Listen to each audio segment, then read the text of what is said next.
हम सब drama group Ghalib institute के ज़ेर एहतमाम महफिल किस्सा खानी की चौथी किस्त आज पेश की जाएगी, जिसको पेश करेंगे प्रोफेसर आसिफ नकवी साहब, नाहिद मोहसिनी साहिबा, मोहतरमा अजरा नकवी साहबा और जनाब आरिफ नकवी साहब।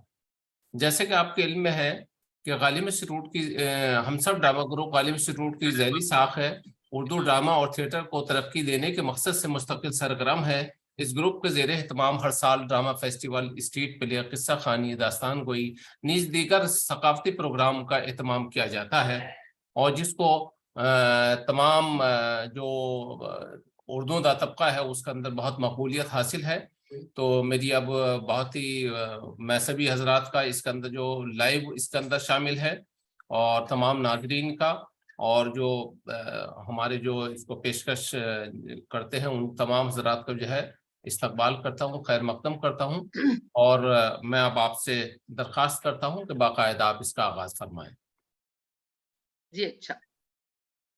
बकिया 28 मूर्तियां सिंहासन के सहतरफा जंगले में नस्ब थी।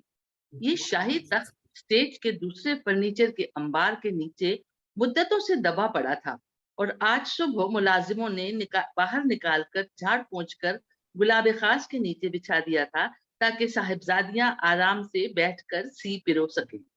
सिंहासन के मुकाबिल में सीमल के नीचे अख्तर आरा मशीन पर कुछ सी रही थी। 3-4 खादमाएं तालाब की सीढ़ियों पर बैठी पान चबा रही थी।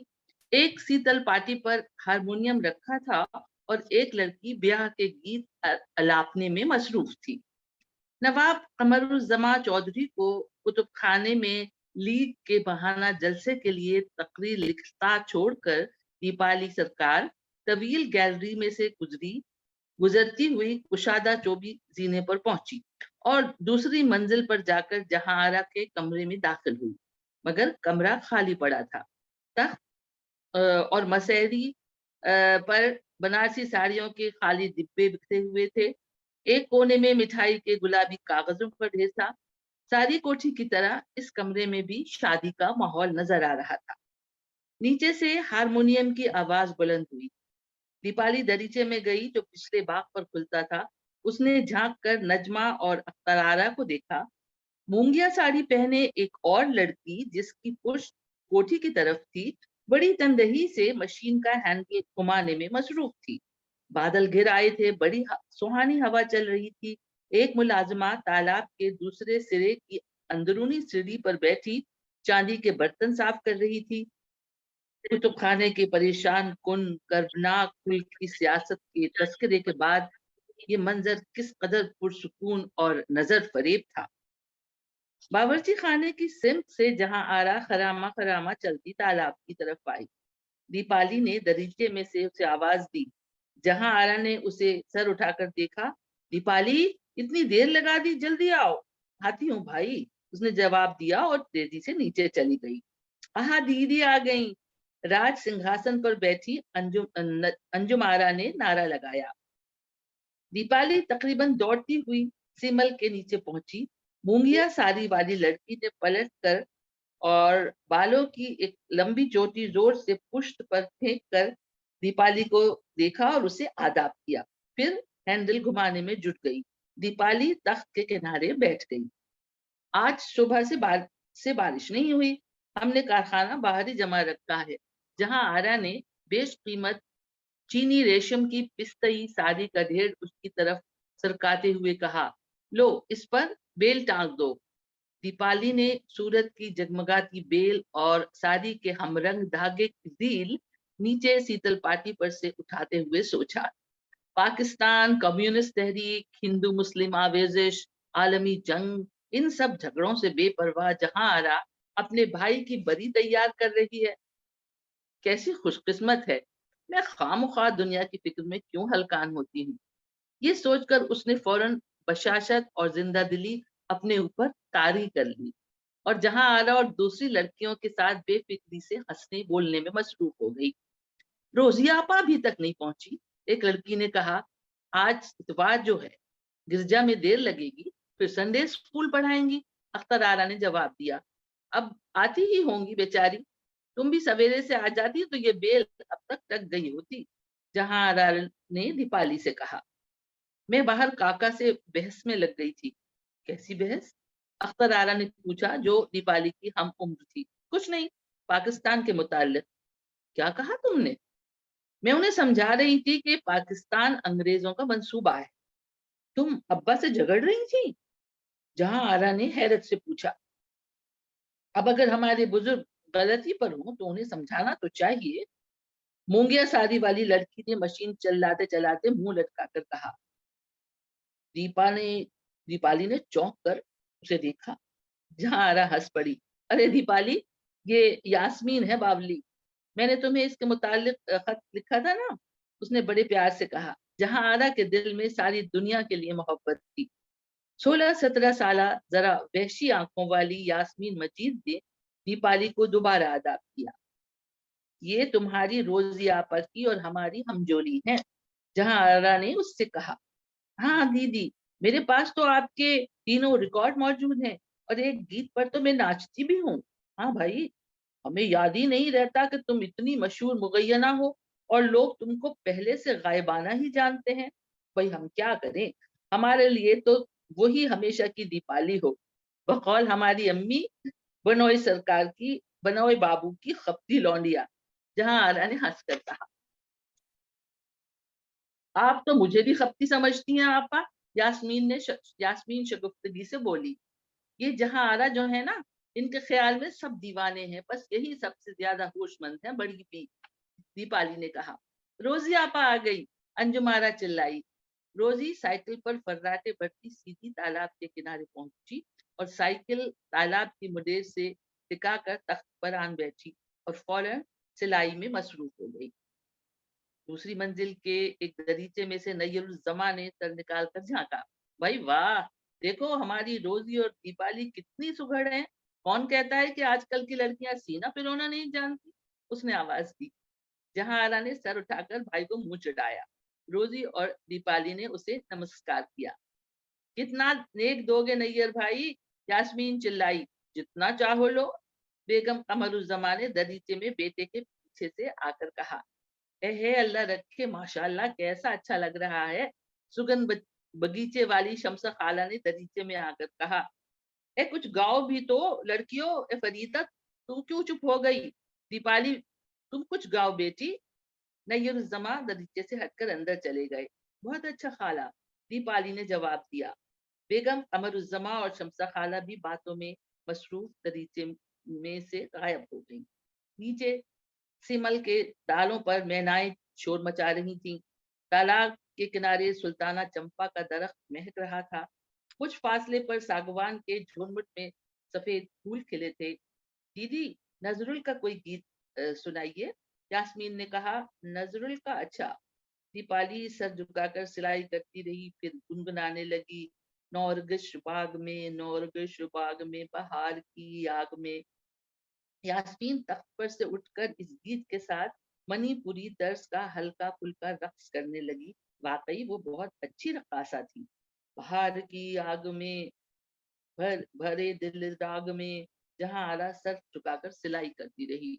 बहार की आग में कहा मेरे प्यारे, दीपाली ने गाया। यास्मीन ने गर्दन हिला लाकर नाच जारी रखा। दर्द दिल जोर, दीपाली ने गाया। जहां आरा यकलख उठकर बावर्ची खाने की तरफ चली गई। हरा धागा खत्म हो गया, रोजी ने अख्तर आरा से कहा। दीदी, अख्तर आरा ने दीपाली से कहा, जरा प्लीज ऊपर जाकर आपा की अलमारी में से हरी और नीली रीलें निकाल लाइए। उसने तख्त पर बिखरे कपड़ों के नीचे जहां आरा का मोतियों का बटुआ तलाश किया और उसमें से कुंजियों का गुच्छा निकालकर दीपाली को थमा दिया। ये बीच वाली कुंजी है। चॉकलेट के बड़े डिब्बे में रीलें होंगी और आपा का सोइंग बॉक्स अगर मुकफ्फल ना हो तो उसमें डीएमसी का कास्ती लच्छा भी होगा। वो निकालती लाइएगा। अच्छा, दीपाली ने जवाब दिया और कुंजी लेकर पहलू के जीने की तरफ रवाना हो गई। जहां आरा के कमरे में पहुंचकर उसने लंबी चौड़ी विक्टोरियन अलमारी, जिसके एक पट पर कद आदम आईना लगा था, खोली। चॉकलेट का चिन्ह और सोइंग बॉक्स चूड़ियों के ढेर के पास एक दरमियानी तख्ते पर सामने ही रखे थे। दीपाली ने चॉकलेट के डब्बे में से मतलूबा रीलें निकाली। बेद का सोइंग बॉक्स भी खुला हुआ था। उसका ढकना उठाकर उसने कासनी लच्छा करना शुरू किया। रेशम के लच्छों, रीलों और कशीदाकारी के दूसरे लवाजमात के नीचे से डीएमसी के कासनी लच्छे की झलक नजर आई। उसे निकालने के लिए दीपाली ने बाकी चीजें एक तरफ सरकाई तो बक्स की तह में रखी एक तस्वीर दिखलाई पड़ी। दीपाली सुन रह गई। दीपाली सुन सी रह गई। लरसते लरसते लरसते हाथों से उसने तस्वीर बाहर निकाली। ये आज से चंद बरस पहले के रेहानुद्दीन अहमद की तस्वीर थी। तस्वीर की पुष्ट पर बंगाली में लिखा था, शहजादी जहां आरा बेगम के हुजूर में उनके अदना गुलाम बेदाम की तरफ से, कलकत्ता 16 अप्रैल 1935। और इस तहरीर के नीचे एक उर्दू शेर लिखा था। दीपाली की आंखों के सामने खूब अंधेरा छा गया। चंद लम्हों तक वो तस्वीर हाथ में लिए मफलूज सी खड़ी रही। इतने में बराबर के कमरे में से किसी ने जोर से दरवाजा बंद किया और वो होश में आकर चारों तरफ देखने लगी।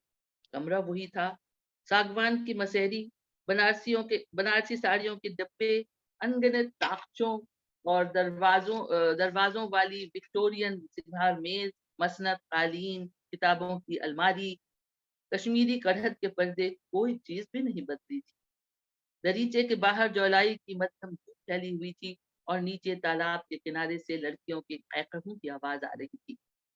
दीपाली ने जल्दी से तस्वीर सोइंग बॉक्स की तह में वापस रखकर अलमारी बंद की और कद्दे आदम आईने में अपनी दहशतजदा भौचक की शक्ल नजर आई। उसका चेहरा सफेद पड़ गया था। उसकी टांगें कांप रही थी। धागों की रीलें और लच्छा मुट्ठी में भींच कर वो कमरे से बाहर निकली और जीना उतर कर सीमल के नीचे पहुंची। उसे महसूस हुआ कि वो अजल से अबद तक का फासला तय कर कर लौटी है।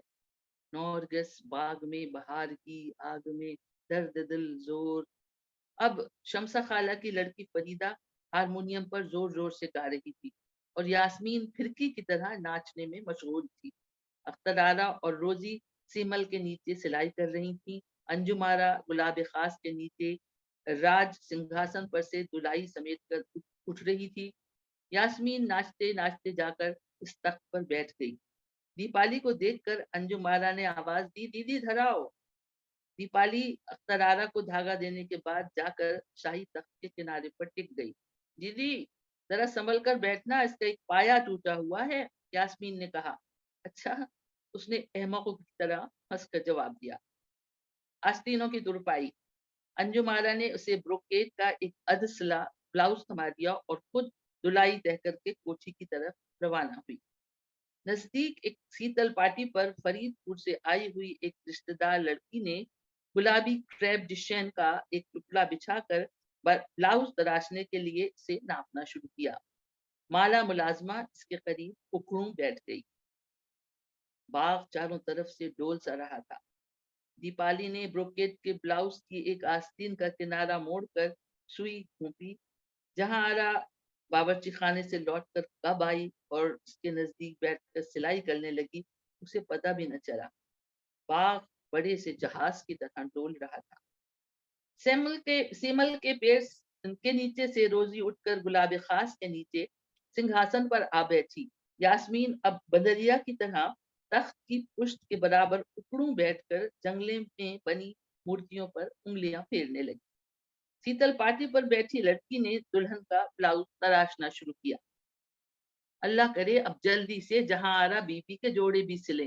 करीब बैठी मुलाजमा माला ने एक उंगली से कपड़े का कोना दबाते हुए कहा। जहां आरा ने सर उठाकर गुस्से और कर्ब से इस पर नजर डाली और अपनी सिलाई पर झुक गई। उसकी आंखों में आंसू झिलमिलाने लगे, जिन्हें उसने चुपके से अपनी साड़ी के सुर्ख किनारे से पोंछ लिया।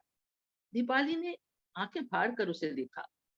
अपनी शादी के जिक्र पर न जाने क्यों उसका यही रिएक्शन होता है। एक मर्तबा मेरे सामने भी रोने लगी थी। जाने क्या बात है, कुछ बताती ही नहीं, रोजी ने चुपके से उसके कान में कहा।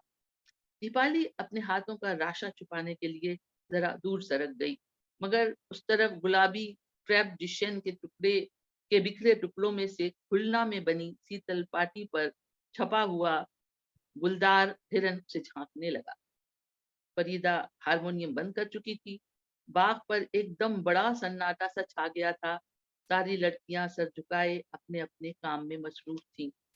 चंद मिनट बाद बातूनी और बेचैन यास्मीन ने इस खामोशी को तोड़ा।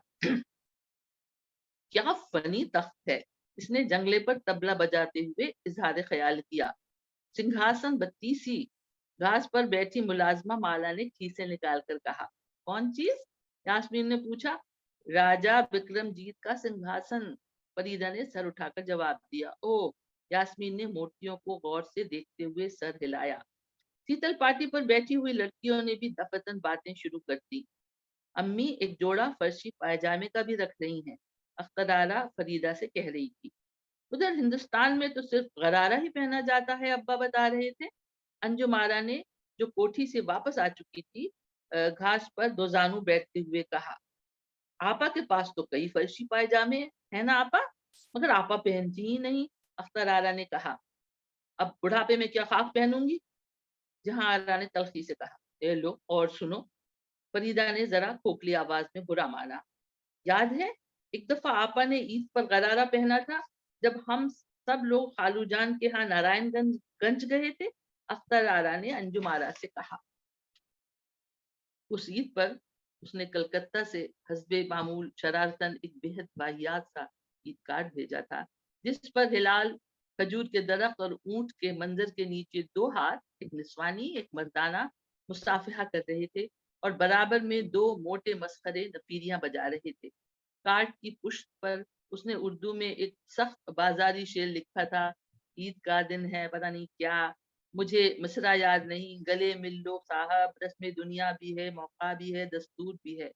उसकी उर्दू हैंडराइटिंग कितनी कच्ची थी और बचकाना थी।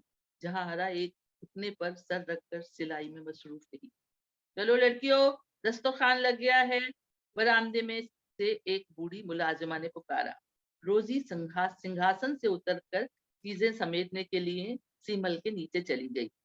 यास्मीन अभी तक सिंहासन बत्तीसी के तसव्वुर में महव थी। उसने अचानक सर उठाकर जहां आरा और दीपाली को मुखातिब किया। आपा दीदी, तुम दोनों और मैं इस तख्त पर बैठे हैं ना, तो ये प्रिटेंड करो कि हम तीनों पायों वाली मूर्तियां हैं, और जो राजा भोज इस लायक न होगा कि हम उसके तख्त पर कदम भी न रखने देंगे। क्या दीवानी लड़की है, जहां आरा ने हंसकर कहा। दीपाली ब्लाउज खत्म करके उठ खड़ी हुई। जहां आला ने पहली बार इसकी वहशत ज़दा शक्ल देखी, उसने घबराकर कहा, अरे दीपाली, तुम्हें क्या हो गया? कुछ नहीं भाई, मेरे सर में बड़ा सख्त दर्द हो रहा है। उसने शदीद उकताहट और थकान के साथ अपनी पेशानी पर हाथ रखा। अरे, तो ऊपर जाकर लेट रहो, खाना फिर खा लेना। नहीं, मैं अब घर जाऊंगी। अभी से? तुम्हें क्या हो रहा है बैठे बिठाए? जहां आरा, दीपाली की आवाज में इल्तिजा थी। मुझे अब घर जाने दो, इतवार को बोलपुर वापस जाना है, इसके लिए पैकिंग भी। वो पूरी बात पूरी किए बगैर थक कर चुप हो गई। एक तो इतने दिन बाद आई, सारी छुट्टियां जाने कहाँ कहाँ सैर सपाटे करती फिरी, अब भागी जा रही हो, ये क्या धांधली है? इत्मीनान से बैठकर आज गप भी नहीं हो सकी। जहां आरा ने दीपाली पर दोबारा नजर डाली। तुम वाकई बहुत थकी हुई लग रही हो, चलो जल्दी से खाना खा लो, फिर चली जाना। माला, उसने मुलाजिमा को आवाज दी, ड्राइवर से कहो मोटर इधर लाकर लगा दे। दीपाली बीबी को जल्दी घर जाना है, आओ, उसने दीपाली से कहा। बाकी लड़कियां काम समेट कर कोठी के पिछले दालान तक पहुंच चुकी थीं। बूंदाबांदी शुरू हो गई थी। बारिश के पहले कतरे तालाब की सतह पर नन्हे मुन्ने भंवर बना रहे थे। रोजी भागी हुई दीपाली के पास आई। क्या हुआ जहांरा? कुछ भी नहीं, दीपाली ने जरा दृष्टि से कहा। ये क्या मैं अपना तमाशा बना रही हूँ, उसने दिल में कहा और राज सिंहासन से उतरी। चलो दीपाली उठो, उसने चलो दीपाली उठो, उसने हस्बे आतक खुद को मुखातिब किया। फिर धौलपुर पहुंचना है, चलो दीपाली सरकार, दूसरा कदम आगे बढ़ाओ। वो जहां आरा और रोजी के साथ कोठी की सिमत रवाना हो गई। गोड़ मल्हार, जल थल नभ ताल, वन उपवन, नदी नाले, गिरी गोहा, सभी कुछ, सारा बंगाल देश बरखा रुत में एक बेकरां दरिया बन चुका है। शहर की गलियों में नौकाएं चल रही हैं, काले बादलों के नीचे तूफानी नदियां बहती हैं। कायनात फैलकर वसी तर हो गई है। फसलें बोने और बालिदगी और तजदीद और शादाबी का मौसम। पटसन कटने वाला है। तिनके की नोकीली छज्जेदार टोपियां ओढ़े किसान खेतों में धान बो रहे हैं। महलों, दो महलों, मकानों और झोपड़ों में ढोलक बज रही है। आबी रास्तों के चौमुखे बिल्लौरी जाल पर बारातें रवां हैं, बांसुरियां बजती हैं। उमरा की दुल्हनों को की पालकियां कश्तियों और स्टीमरों पर चढ़ाई जा रही हैं। गरीब बाराती शिकस्ता छत्रियां लगाए गाते बचाते शमपानों में लदे एक गांव से दूसरे गांव जा रहे हैं। बरखा रुत शादियों की रुत है। हर बरसात की मानिंद इस बरस भी कितने बंधन बनेंगे। इन सब दुल्हनों की किस्मत में क्या लिखा है। घर की लक्ष्मी, हजार बरस की नींव। बहुओं ने संध्या काल अपने अपने आंगनों में लक्ष्मी की अवतार तुलसी के गमलों के सामने चिराग जला दिए। पिछली सदियों की वो सदा सुहागने जो जबरदस्ती सती होने चली और अपने घरों के दरवाजों पर रीत के मुताबिक लाख के रंग में डुबोकर अपने दाहिने हाथ का निशान लगाती गईं। अंधेरे जंगलों में, दूर रफ्तादा गांव में, पुराने बोसीदा मकानों के दरवाजों की चौखटों पर इनके छोटे से पंजे के सुर्ख निशान टिमटिमा रहे हैं। तारीख बनों में इन बेचारी सती सावित्रियों की समाधि के गोल नीचे लर्जखेज गुंबद पानी में भीगते हैं। शोहरा की मौजूए सुखन, अफसाना निगारों की हीरोइन, जज्बाती चित्रकारों की तस्वीर, बंगाल की औरत, सदा दुख सहने वाली, साबिर और शाकिर बेचारी, सिंदूर और मेहंदी की सुर्खी, लाख के रंग की सुर्खी, बूंदों की लड़ियां, जिंदगी मौत, जिंदगी की फूल माला गूंथती जा रही है। जब बारिश थमती है तो बादलों के उगते शामियाने के नीचे मोर नाचना शुरू कर देते हैं। कुंजों में ज्योतिका खिली है। वनों में साल के फूल महक उठे। भीगी गुप्त अंधेरी रात में जुगनू चमक रहे हैं, जिनकी रोशनी में कवियों ने कहा, अभिसारिका अपने महबूब से मिलने जाती है। नदी नदी किनारे बेत के फूल खिले हैं। हरे और स्याह परों वाली मुर्गाबियां चिल्ला रही हैं। हिरन दरख्तों के नीचे चुपचाप खड़े हैं। छप्पर टपकने लगे, पौधे बढ़ रहे हैं, खेत लहलहा उठे। बांस के सरसराते झुंड में हाथी बारिश से बचने के लिए खड़े कान फटफटा रहे हैं। बगले मछलियों के ताकुब में हैं, जिनसे ताल और नदियां लबरेज हो गई हैं। पुरवाई में केतकी महक रही है। बांस के झुरमुट में सांप सोता है। नदी पर से बारात आ रही है। बारात आंगन के द्वार पर उतर गई। तुलसी के सामने चिराग जल रहे हैं। ये किसका घर है और दूल्हा कौन है और कहाँ है। किसकी दुल्हन है जो अटारी पर यूं बाल बिखराए परेशान सोती है। मेघ रंजनी रागनी। आधी रात के बाद बारिश थमी। सेमल के खुश खुनक पत्तों से टप टप करती बूंदें बाग की नम सोंधी मिट्टी पर गिरती रहीं। मेंढकों का शोर एकदम तेज हो गया। महल में रोशनियां जल उठी। गहमा गहमी, हंसी मजाक, शोर, कदमों की चाप। दूसरी मंजिल की तवील गैलरी में से गुजरती अंजुमारा लहक लहक कर टैगोर का गीत अलाप रही थी। स्थोले जोले नभ थोले, वने उपवने नदी नारे, गिरी गोहा पारा बारे, आषाढ़े नौबो आषाढ़े नौबो, आनंद उत्सव नौबो, अति गंभीर नीलांबरे डमरू बाजे। और वो बेचैनी से मसहरी पर करवट बदलती है। शंकरी नाचे, बपन मलार गीत गाही छे। आधा राते आवाज दूर चली जाती है, लेकिन सपने में गीत जारी है। गोरे गर्जन नीर झरनी सगने, अठे रूप भैरव ताने बताने। सपने में वो गा रहा है, जबकि वो बाल बिखराए बर्मी नक्शो निगार के चपर खट पर बेचैनी से सोती है। वो सीमल के नीचे विक्रमजीत के शिकस्ता सिंहासन के किनारे खड़ा गाए जा रहा है। विक्रमादित्य के जर्द अकीक के तख्त में से सुर्ख और सब्ज शुआएं फूट रही हैं। इंसाफ का तख्त एकदम जगमगाने लगा। वो गा रहा है, देखे देखो कतो बानी नोबो, कतो न- कतो भाषा झोरो झोरो, रोशो धारा जोरो जोरो। अम्मी कहती हैं, माला कहती है, सीमल के सफेद और जर्द फूलों में मोजजे और सेहत की ताकतें पोशीदा हैं, जादू, टोने, मोजजे।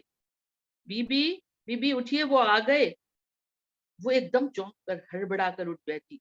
माला मसैरी पर झुकी उसे जगा रही थी। छत का बर्फी पंखा तेजी से घूम रहा था। खुले हुए दरीचों और दरवाजों में से ताजी सुहानी हवा अंदर आ रही थी। चमेली के फूलों की और बरसात की रात की महक। कौन आ गए? कौन? उसका दिल उछलकर हलक में आ गया। रंग सफेद पड़ गया, हाथ पांव में सनसनी। भी माला सरहाने रेशमी झालरदार लैंप का स्विच दबाकर इत्मीनान से खीसे निकालती हुई जवाब देती है।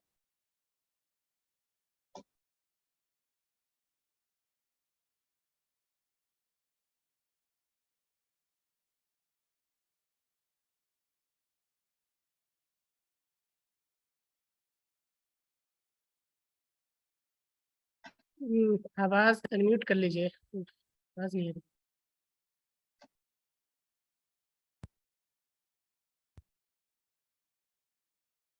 ओके। ओ वो बाल समेट कर आंखें मूंद लेती है, मेरे ख्वाबों से तुम्हारे ख्वाबों तलक अब कयामत तक का फासला है। अच्छा भाई, जो तुम्हारी मर्जी, जल्दी करिए बीबी। अच्छा अच्छा। माला बड़ी मसरूफियत से दरवाजे का पर्दा उठाकर बाहर निकल जाती है। वो मसेरी से उतरकर नंगे पांव बड़े दरीचे में जाती है। नीचे बाग पर गहरे बादल झुके खड़े हैं। ये बरसात भी गुजरने वाली है, गुजर जाएगी। बिजली चमकती है। इन मादनी सौदामनी रोंग भरे नृत्य कोरे ओंबर तले अंजुमारा की सुरीली आवाज अब निचली मंजिल से आ रही है। फरीदा और दूसरी लड़कियों के कहकहे। वो आ गए। वो चंदमो कब्र की अपनी हिमाकत पर तलखी से मुस्कुराती है। इतने बरस, इतने आषाढ़, इतने श्रावण, इतने भाद्रो, इतने मौसम निकल गए, वो अब भी कभी नहीं आएंगे। अब क्या आएंगे? दरीचे से हटकर वह गुसलखाने में जाती है। मुंह पर ठंडे पानी के झपके मारकर वापस आती है। अलमारी की तरफ बढ़ती है। अलमारी के कब्जे आदम आईने में अपने भीगे हुए चेहरे का अक्स देखती है। ये मैं हूँ। वो अलमारी का पट खोलती है। मुर्शिदाबादी रेशम की एक बेशकीमत गुलाबी साड़ी निकालकर बांधती है। फिर वो सोइंग बॉक्स खोलती है। ये सोइंग बॉक्स इसे दिन में कितनी बार खोलना बंद करना होता है, लेकिन इसने अपने आप को फौलाद की तरह मजबूत बना लिया है। इसमें से वो बर्मा के गुलाबी मोतियों का हार उठा लेती है, जो शाम इसने अम्मी के सेफ में से निकलवाया था। तस्वीर को इसने मुख्तलिफ चीजों के नीचे अच्छी तरह छुपा कर रखा है। बरसों से वो तस्वीर इसी तरह बेग की संदूकची की तह में रखी है। इतनी मुद्दतों बाद भी इसे यकीन है कि अगर इस पर उसकी नजर पड़ गई तो इसके दिल की हरकत बंद हो जाएगी। वो बाल गोंद कर, गहने पहनकर कमरे से मुस्कुराती हुई निकलती है और नीचे कहकाहों और शादमानियों की दुनिया में शामिल होने के लिए अपनी मेहंदी लगे हाथों को जंगले पर टिकाती हुई सीढ़ियां उतरने लगती है। आषाढ़े नोबो आनंद आशो नोबो। मेरी हर लहजा, हर आन जलती हुई चिता किसने देखी है?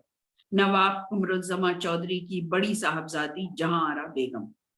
नीचे बरसाती में 17 साला यास्मीन मजीद खुश और बशाश जॉर्जेट की हरी और लाल चुनरी साड़ी पहने, 2 चोटियां गोंदे, जेवर पहने मोटर से उतरी है और बरामदे में खड़ी फरीदा और अख्तरारा के साथ कहकहे लगा लगा कर नैयर उज्जमा को तंग कर रही है। खुश और बशाश, उसकी किस्मत में क्या लिखा है?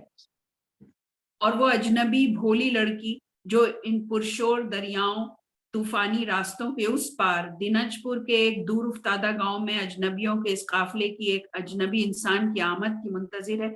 इसकी किस्मत में क्या लिखा है? धान के पौधों की आवाज सुनो जो हरे सन्नाटे में आहिस्ता आहिस्ता बढ़ रहे हैं। हैरबी का ख्वाब। किसकी दुल्हन है ये? बेकरां भयानक रात ने पूछा, जो भैरबी की तरह बाल बिखराए परेशान सोती है। बूंदों की लड़ियां सिरी सदन के बाग पर टप टप गिरती सुर्ख मिट्टी में जज्ब हो गई। इमारत के एक कमरे में खिड़की के नीचे पलंग पर वो बेचैनी से करवट बदलती है। सारा बाग जुगनुओं से जगमगा रहा है। वो भोजपत्रों के ढेर पर चढ़ी बैठी है। मैं जुगनुओं की रोशनी में जाफरान से तुम्हें खत लिखूंगी और पवनदूत के जरिए भिजवाऊंगी, जिस तरह हम अपने अल्फाज हवा के हवाले कर देते हैं। अगर ना बोलें तो जुगनू और भोजपत्र अचानक गायब। गोरख इमली का टेढ़ी मेढ़ी शाखों वाला खौफनाक दरख्त इसके सर पर झूमे जा रहा है। भवानी का बूढ़ा मंदिर जड़ से उखड़ गया। इस साल बड़ा भारी सा साइक्लोन आया था भाई। कुतुब खाने में दरवाजे नहीं हैं, सिर्फ दीवारें, सिर्फ दीवारें। कोई रास्ता निकलने का नहीं। खड़ खड़ खड़ भोजपत्रों के नीचे से वो नमूदार होता है। बड़ी चालाकी से चूहे की तरह चलता वो सामने आ गया। भिक्षु, सरमुंडा, ऐनक लगाए, खड़ाओं पहने, खट खट खट खीसे निकालकर वो एक भोजपत्र इसके हवाले कर देता है। ये भिक्षु चाइना भवन में पढ़ाता है। वो और से पढ़ने की कोशिश करती है। बड़ी अजीब जबान है, समझ ही में नहीं आती। फाइनल इम्तिहान इसी जबान में होगा। बिजली कड़की। भिक्षु भी गायब। वो चाइना भवन के बरामदे में कान लगाकर सुन रही है। मेरी आवाज तुम्हारी कड़क, मेरे आंसू तुम्हारी मुसलसल झड़ी, मेरे मन की आग तुम्हारी बिजली, मेरे दिल में इसका चेहरा है और तुम्हारी आगोश में चांद। मैं और तुम यकसां हैं। भाई बादल, फिर मुझे क्यों तंग करते हो? बड़ा मध्यम सुहाना उजाला सारे में फैल गया। फूल बन में चंपक के शगुफों का चिरागा सा हो रहा है। नदी के किनारे किनारे चलता वो खरामा खरामा इसकी सिमत आ रहा है। वो चकोरों का महबूब, लंबे बालों, काली आंखों वाला, हाथ में कमल संभाले उंगलियों से अमृत गिराता ओलोकतेश्वर पदम पानी। वो कला भवन के बाग में मौजूद है। मसरूर, महफूज, नंदलाल बोस बरामदे में तुर्की टोपी ओढ़े नखरे पेशवान गुड़गुड़ा रहे हैं। हर तरफ तस्वीरें ही तस्वीरें। जो इन घास पर चलता अशोक के फूलों का ताज पहने वो इसकी जानिब आ रहा है। लोकनाथ, लोकेश्वर। वो खुशी से खिलखिलाकर हंसती है। वो पयन की तरह मुंह उठाकर बांसुरी बजाता है। वो चांदी से बना सियाह बादलों से निकलता सूरज, अमिताभ। बेकरा नूर, बेकरा रहम, बेकरा मोहब्बत। बिल्कुल करीब आकर इसने ऐनक उतार ली और घूर कर उसे देखा। इसके चेहरे पर आंखें ही नहीं थी। आंख, नाक, मुंह कुछ भी नहीं। खाली चेहरा, बिल्कुल खाली चेहरा, अंडे जैसा। इस चेहरे को जैसे चाहो बना लो, भिक्षु ने गुर्राकर कहा। वो दहल कर चीखी। ये लो, भिक्षु ने कहा और खाली हाथ इसकी तरफ बढ़ा दिया। ये क्या? दूध का गिलास। जाओ, जाकर परस्तिश करो। कैसी कम्युनिस्ट हमदर्द हो? पूजा पाठ नहीं करती? कहीं बेटी तुम कम्युनिस्ट तो नहीं हो गई? किसकी परस्तिश? अपनी। हम सब अपनी अपनी परस्तिश करते हैं। मगर आज तो नाग पंचमी है। हाँ, कौन सी, किस सदी की नाग पंचमी? अजल से अबद तक महज एक लम्हा। वो उंगली उठाकर मस्खरों की तरह नाचना शुरू कर देता है। वो खाली हाथ इस तरह उठाए गोया अंजलि थामे हो। वजनी कदमों से फिर गोरख इमली की सिम चली। जंगल का जंगल जगमगा रहा है। ओ जगमगाने वालों, जागो। थर्ड ईयर की लड़कियों ने कतार में खड़े होकर पढ़ना शुरू किया। वो हस्बे मामूल डायरेक्ट कर रही है। ओ जगमगाने वालों। चबूतरे पर खड़ी दुबली पतली और नौम्र हसीन सरोजनी देवी की आवाज। जागो कि हम गुफाओं और टीलों और मुकद्दस बरगद की जड़ों में छुपे तुम्हारे मंदिर ढूंढते आए हैं। अबदी खिरद के मुराकबे से अपने फन उठाओ। जागो, बांसुरी की धुन पर वज्द करो। हम तुम्हारे लिए दूध और बाजरा और जंगली इंजीर और सुनहरे शहद की अंजलि लाए हैं।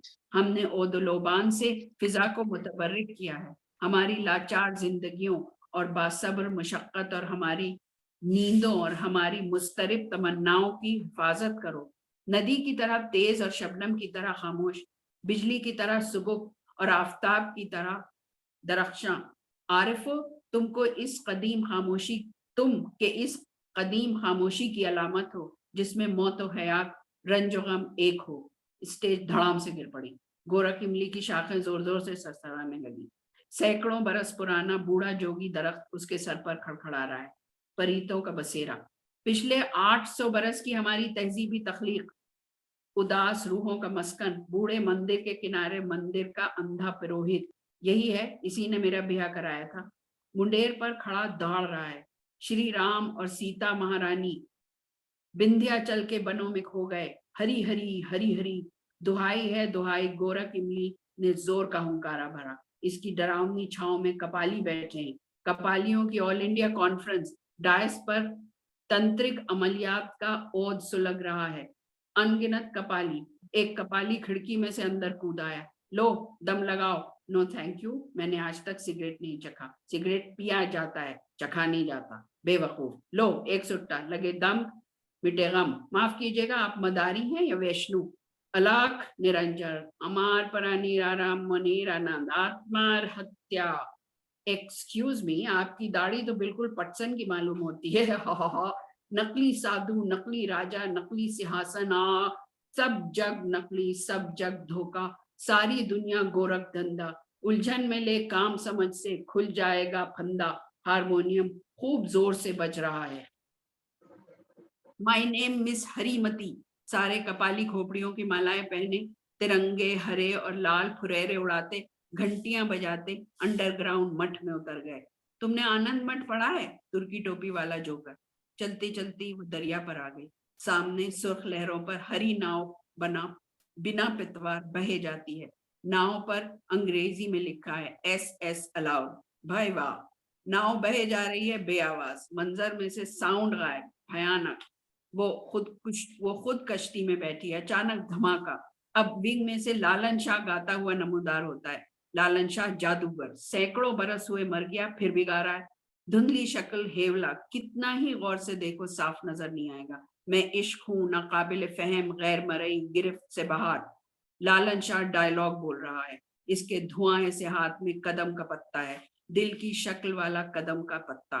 क्या गाता है लालन शाह के? मेरे पास शीशे का एक घर है, इसमें मेरा पड़ोसी रहता है, इसे मैंने आज तक नहीं देखा। मेरे और इसके दरमियान गहरा दरिया हायल है, और इस दरिया को कैसे पार करूं? काश वो खुद ही मेरे पास आ जाए। ओ भाई रे। अब वो दूसरी तरफ करवट बदलती है। सामने घड़ियाल ही घड़ियाल, घड़ियालों की फौज। हर घड़ियाल की पुष्ट पर एक एक सेलुलॉइड कामदेव सवार है। जापानी कामदेव, बोगस। तारीख तवील, रंग बिरंगी सुरंग, अंधकार समुद्र में इस दरिया में डूब जाऊं तो मुझे जल समाधि देना, हे बनमाली। पतवार बगैर नाव के बह गई। नाव बगैर नदी के रवां है। चिराग बिना लौ के रोशन है, लौ बिना चिराग के जल रही है। जंगल का जंगल चल रहा है, नदी के मानिंद बहता है, और नदी साकित है, और इंसान दरख्तों की तरह जमे खड़े हैं। हाथी, सिया हाथियों की कतार, मिट्टी का काला हाथी सुर्ख तालाब के किनारे खड़ा अहमकों की तरह कान हिला रहा है। धमाका। विंग में छुपा लालन शाह फुसफुसी आवाज में, गाते गाते इसका गला बैठ गया, कहता है जहांआरा आधी रात को इसी तालाब में डूबकर मर गई। अब लालन शाह अंग्रेजी में अनाउंस कर रहा है, नवाब जादी जहांआरा बेगम को कत्ल कर दिया गया, मर्डर इन कोल्ड ब्लड। जिंदा है मगर जीते जी मर गई। एक और धमाका, रात की कड़क। वो हड़बड़ा कर उठ बैठी। बाहर जोर से बिजली चमकी, बादल गरज रहे थे, उसका दिल बुरी तरह धड़क रहा था। इसने पेशानी पर हाथ फेरा, दहशत से चारों तरफ नजर डाली। इसकी रूममेट आबानी दूसरी खिड़की के नीचे अपने पलंग पर बेखबर सो रही थी। वो चंद मिनट तक साकित और सामित बैठी रही। बाहर तारीक आसमान पर बादल फटे और चांद की झलक दिखाई दी। फिर चांद खिड़की में से इस तरह झांकने लगा जैसे बादलों में से फिसलकर कमरे में आन गिरेगा। इसने आंखें बंद कर ली। शायद चांद मुझे कोई जवाब दे, रात कोई फैसला सुनाए। इसने रात की गरजदार सिम्फनी पर कान लगा दिए। नहीं, इसने पलकें झपकाई। नहीं, मैं अपने जिस्म, अपने दिमाग, अपने परेशान ख्वाबों में मुक़य्यद हूँ। रवानगी के वक्त इसने बागीर घाट पर कहा था, शौकती तुम अकेले में जिंदगी से डरना हरगिज नहीं। शौकती याद रखो, मर्द मौत का मुकाबला मौत से, मगर औरत मौत का मुकाबला जिंदगी से करती है। हा। वो दिल में शदीद तलखी से हंसी और पलंग पर सर झुकाए बैठी अपने दाहिने पांव के अंगूठे को गौर से देखा कि जिंदगी, इसने सोचा, जिंदगी तूने मेरे साथ ये क्या किया। वो सुबह ढाके से शांति निकेतन वापस पहुंची है। सोचते सोचते इसका दिमाग माऊफ हो चुका है। रात को इसे भयानक सपने दिखलाई देते हैं, दिन में वो गुमसुम रहती है। ऐसा मेरे साथ क्यों हुआ? 420 धोखेबाज ठग। मेरी बड़ी खौफनाक गलती ये थी, इसने बाल समेटते हुए खुद से कहा, कि कौमी और बैनुल अक़वामी जद्दोजहद को नजरअंदाज करके मैं एक जाती जज्बाती झमेले में पड़ गई। शर्मनाक, अफसोसनाक। इसने हाथ की पुष्ट से आंखें पोंछी और दबे पांव उठी खिड़की में रखी सुराही में से पानी उंडेल कर पिया। ग्लास सुराही पर वापस रखकर बाहर झांका। चांद बादलों में कहीं बह चुका था। सारी उम्र बात नहीं करूंगी, पहचान के नहीं दूंगी। धोखेबाज, बाग बहुत सुनसान है, रात चीते की आंख की तरह मुझे घूर रही है, उम्र भर बात नहीं करूंगी। अरे आपकी असलियत तो मुझे अब मालूम हुई बच्चा जी। क्रुक। बरामदे में मध्यम बल्ब रोशन था, मरे हुए बरसाती पतंगों का मुख्तसर सा ढेर बल्ब के ऐन नीचे फर्श पर पड़ा था। बरामदे के बाहर कृष्णचूड़ा की डालियां ठंडी हवा में सरसरा रही थी। मेंढक खामोश हो चुके थे, कभी कभी झींगर चिल्ला उठता।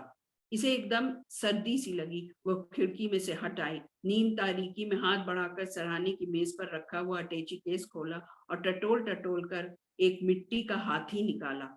हाथी तकिए पर रखकर इसे बड़ी बहादुरी और ध्यान से देखने लगी। छोटा सा बेचारा मस्खरा सुर्ख और जर्द नक्शो निगार वाला मिट्टी का हाथी। अबुल कासिम की आमद के बाद वो मौलवी अबुल हाशिम के कहे पर क्या झटपट किश्ती से उतर आई थी। एक एक बात बड़ी तफसील से याद है, एक एक बात। इस रात वो और रेहान टहलते हुए एक बस्ती की तरफ गए थे, तो वहां कुम्हार की दुकान पर मिट्टी के खिलौनों के कतार में सजा यह हाथी कितना क्यूट लगा था। वो ठिठक कर इसे देखने लगी तो रेहान ने खरीद कर इसे देते हुए बड़ी संजीदगी से कहा, जब तुम बहुत दुखी हो इसे अलादीन के चिराग की तरह घिसना, मैं फौरन आ जाऊंगा। संभाल कर रखना इसे तबर्रुक की तरह। और रेहान ने कहा था, आशिक बच्चे, वहशी, ये सब फितरत से बेहद करीब होते हैं और तसन्नो और मुहज्जब रयाकारी के पर्दों में अपने असल जज्बात नहीं छुपा सकते, और इन सब को टोटम मंत्रों और तावीज़ों की जरूरत भी रहती है।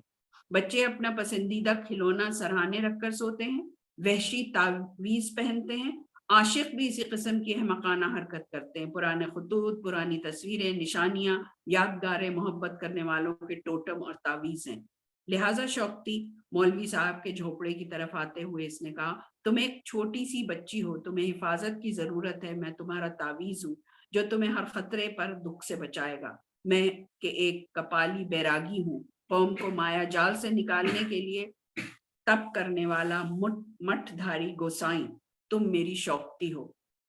हर अलामत, हर तस्वुर बेहद बामायने है प्यारी बच्ची।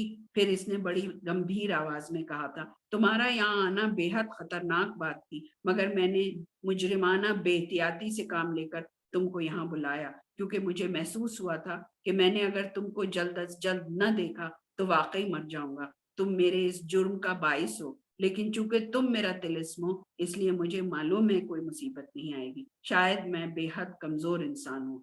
बेहतियाती, इसने दफतन बे इंतहा सरासीमा होकर पूछा था। हाँ, कुछ अरसे से बड़ी फाश गलतियों का इर्तकाब किया जा रहा है। मिसाल के तौर पर जब पहले रोज तुम उमा से वुडलैंड्स में मिली तो इनको तुम्हें हरगिज ये न बताना चाहिए था कि नूरुर रहमान मियाँ दरअसल मैं ही था। अगर तुमको पकड़ कर ईजा पहुंचाई जाती और ओह नो, इसने दहल कर कहा, तुम सिर्फ सुरेंद्र और ओनिल से वाकिफ हो और वो भी कुछ नहीं जानते, उमराए भी कुछ नहीं जानती। दफतन वो इसे बेहद खौफनाक नजर आया। राक्षस, पाताल में रहने वाला नाग देवता, रास्पुटिन का ऐसा जादूगर। इसने चारों तरफ देखा। वो अंधेरे सुंदरबन में मुहज्जब दुनिया से सैकड़ों मील दूर इस पुरस्रार अजनबी के साथ मौजूद थी। नौअमरी में इंसान ऐसा डेड एवल क्यों हो जाता है? अब क्या होगा? पुलिस और थर्ड डिग्री? अचानक वो हंसा और कहने लगा, चुनाचे शौकती, मैं तुमको हीरे जवाहरात तो तोहफे में निशानी के तौर पर दे नहीं सकता। तुम मिट्टी के इस हकीर खिलौने को ही एहतियात से रखना, ये तुमको हर आफत से बचाएगा। दीपाली हाथी को तकती रही। पुराने खत, तस्वीरें, निशानियां मोहब्बत करने वालों के टोटम है। इसने गमो गुस्से से रेहान के अल्फाज दिल में दोहराए। बेद की एक संदूकची में रखी हुई एक पुरानी तस्वीर भी तो टोटम है, तुम इसे भूल गए? दूसरी रात वो तारीख दरिया पर बरसती बारिश में बघीर घाट की सिमत रवाना हो गए थे। इस पहले रोज के बाद से रेहान ने शेव नहीं किया था, बाल बढ़ा लिए थे। खुलना के दाढ़ीदार मछेरे का भेस बदलकर वो घुप अंधेरी रात के समंदर में एक बार फिर गायब हो गया। इसी तरह अंधेरी रातों में सफर करता वो कलकत्ते पहुंचा होगा, जहां कहीं भी पहुंचा हो। अब इसे मालूम हो चुका था, अब तक जो कुछ भी वो जानती थी अंडरग्राउंड के असल मामलात इससे बिल्कुल मुख्तलिफ थे। ऐसी पुरखतर जिंदगी कौन किस पर भरोसा करेगा? क्या तुम्हारी आइडियोलॉजी भी कहीं एक और टोटम तो नहीं? इसने हाथी तकिए के नीचे सरका दिया और लेटकर आंखें बंद कर ली। कुछ देर बाद इसे नींद आ गई। अजीब अजीब शक्लों वाले आदमी घाट पर फिर आन खड़े हुए, ऐसे इंसान जिनके चेहरे ही नहीं हैं। दरिया पर बारातियों से लदे स्टीमर भूभू बजा रहे थे। पालकी चौले हो कदमों की ताल के साथ गाते अज्ञा बिताल कहारों ने पालकी लाकर घास पर पटक दी। पालकी खाली है। जहांरा सामने खड़ी है। स्टीमर भोंपू बजा रहा है। स्टीमर छूटने वाला है। स्टीमर का नाम उम्र रवां अंधेरे में फास्फोरस की तरह चमकता है। उम्र रवां कैसा भयानक नाम है। उम्र रवां नाम एकदम चमक कर गायब हो गया। स्टीमर ने चलना शुरू किया। जहांरा गायब हो गई। पालकी खाली रखी है। रोना, मुसलसल रोना, रोने की आवाज दूर जाते स्टीमर की सीटी से ऊंची हो गई। तारामंडल में गूंजने लगी, दूल्हा हाथी पर बैठा है। सुबह हो गई। सुहानी अबरालूद आषाढ़ की सुबह दूर तक फैल गई। बाहर बाग में से उड़िया माली की छोटी बच्ची के रोने की आवाज आ रही थी। जहांरा, तू तो यकीनन यहाँ तक मेरा ताक़ुब नहीं कर सकती। जहांरा, मेरी सखी, मेरी बहन, मैंने तुझसे तेरा आदमी छीना। मुझे मालूम नहीं था आपा। अब नहीं छीनूंगी, वापस कर दूंगी। मुझे माफ कर देना, इस अनजानी गलती को माफ कर देना आपा। अरे दीपाली, अबानी ने गुसलखाने की तरफ जाते हुए हैरत से, सुबह सुबह रो क्यों रही हो? क्या हुआ? घर पे तो सब खैरियत है। तुम तो बिल्कुल किसी भैरवी की ऐसी हवनक मालूम हो रही हो।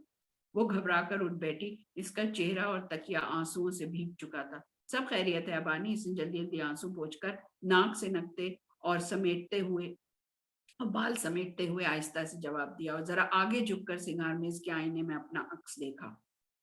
भैरवी, बाल बिखराए शिव की जोगन, हर अलामत, हर इमेजरी बेहद बामायने है। प्यारी बच्ची, वैष्णो बैरागी का बच्चा। Dam dam dam. इसने पलक से पा उतारकर चप्पलें अपनी तरफ सरकाई। जिंदगी की हर नई सुबह आफाकी रात के अताह समंदर के किनारे एक नया अजनबी साहिल है, जिस पर हम अपनी खुशगवार या अजियत दे ख्वाबों की कश्ती से मसरूर या मगमूम, बशाश या खौफजदा उतरते हैं। नींद की नौका रात के दरिया पर सारी जिंदगी बहती रहती है। हम अपनी उम्र अजीज के कई बरस बगैर पतवार की इस नौका में गुजार देते हैं। उम्र रवां की हर नई सुबह जब हम जागते हैं, हमारे ख्वाबों की नौका एकदम गायब हो जाती है और दूसरी रात तक के लिए हमारी मुंतजिर जाकर फिर अपने साहिल से लग जाती है। नींद की पुरसकून या तूफानी पद्मा पर ख्वाबीदा इंसानों के सपनों की अनगिनत नौकाएं रवां हैं। एक दूसरे के पास से गुजर जाती हैं, एक दूसरे से टकरा कर डूब जाती हैं, या कभी कभी दो नौकाएं इकट्ठी घाट की सिमत बढ़ती हैं, जहां मुकद्दर की जैनब बीबी अपने काले सूखे मजबूत हाथों में सुर्ख साड़ी का बंडल संभाले दुल्हन की मुंतजर है। चप्पलें पैरों में डालकर उसने अपनी रिस्ट वॉच उठाने के लिए तकिया सरकाया और तब इसकी नजर मिट्टी के हाथी पर पड़ी। इसने एक लंबा सांस लिया, हाथी को उठाकर खिड़की में गई, चंद लहजों तक ठिठकी रही, फिर एकदम बड़े जोर से इसे बाहर फेंक दिया। पल की पल में वो बेचारा खिड़की के नीचे उगी बरसाती घास में गायब हो गया। हाथी डुबाओ घास, इसने मुस्कुराकर दिल में कहा और बाहें फैलाई। अब मैं आजाद हूँ।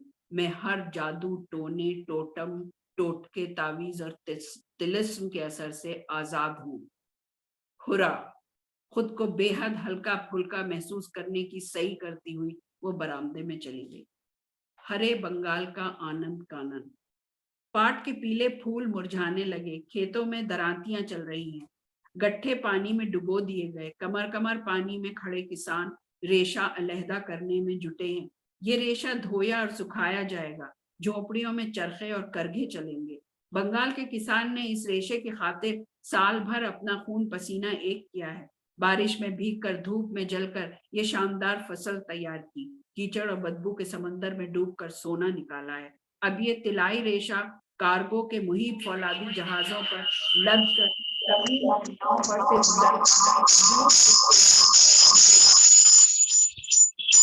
स्टेशनों पर पहुंचेगा। चांदपुर और मदारीपुर और नारायणपुर में उतारा जाएगा। कलकत्ते के तारीख कारखाने और स्कॉटलैंड के जगमगाते बैंक बंगाल के सुनहरे धन की मंजिल हैं।